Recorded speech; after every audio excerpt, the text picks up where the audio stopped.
noite. Falamos já na primeira aula de histologia que existem 4 tipos de tecidos. Um desses 4 tipos era o tecido conjuntivo, que é o que eu vou explicar agora numa primeira aula introdutória a esse tipo de tecido. O tecido conjuntivo, ele é um tecido muitas vezes dito, bem resumidamente, como um tecido de preenchimento entre todos os outros tecidos. Esse preenchimento não é dado somente por uma quantidade amorfa de substâncias que tem dentro do tecido conjuntivo, mas também de células. O tecido conjuntivo ele é formado por certas células em importância e uma chamada matriz extracelular, que quando eu for me referir agora a ela, eu vou só me referir a ela como MEC. Beleza? Ok. Dentre as células presentes no tecido conjuntivo, nós encontramos 6 principais células. Vou falar sobre o nome delas e quais as funções principais. Primeiro, nós temos os fibroblastos. Os fibroblastos são os responsáveis por secretar fibras e a substância fundamental. Tanto as fibras quanto a substância fundamental é o que compõe a matriz extracelular, ou a MEC, substância fundamental e as fibras. Já vamos comentar disso daqui em breve. Os macrófagos são a primeira linha de defesa que a gente tem no nosso corpo nessa região do tecido conjuntivo. Eles fazem a fagocitose de muitas bactérias e de fragmentos celulares que podem infectar o nosso corpo. Os plasmócitos secretam os anticorpos. Os anticorpos esses que tem uma aulinha lá muito interessante do professor Davis. Dê uma olhada para entender qual é a função desses caras, de novo, com a imunologia. Outra célula importante são os mastócitos. Os mastócitos são responsáveis por produzirem a histamina. Histamina é um vasodilatador.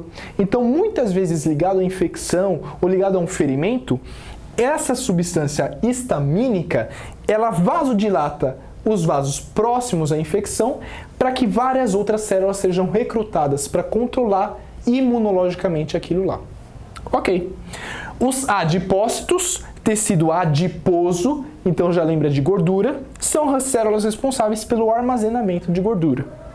E temos os leucócitos, que são chamados glóbulos brancos, que também lá na aula de sangue em sistema circulatório, a gente comenta sobre a função desses caras também com a imunologia.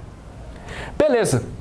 Formando então o tecido conjuntivo estão as células, esses 6 principais tipos, e a matriz extracelular, ou MEC, produzida principalmente pelos fibroblastos. A matriz extracelular ela é composta pela substância fundamental e pelas fibras. A substância fundamental ela tem a função principal de reunir as células, ou seja, ela forma um meio aquoso em que reúne todas as células do tecido conjuntivo. Ela armazena água, por ser um líquido, por ser uma substância aquosa. Essa água é armazenada, o que serve, portanto, para um meio de troca entre nutrientes, entre íons. E ela é fundamental no crescimento e no metabolismo celular do tecido conjuntivo e de vários outros tecidos adjacentes. Além dessa substância fundamental, a MEC é formada pelas fibras.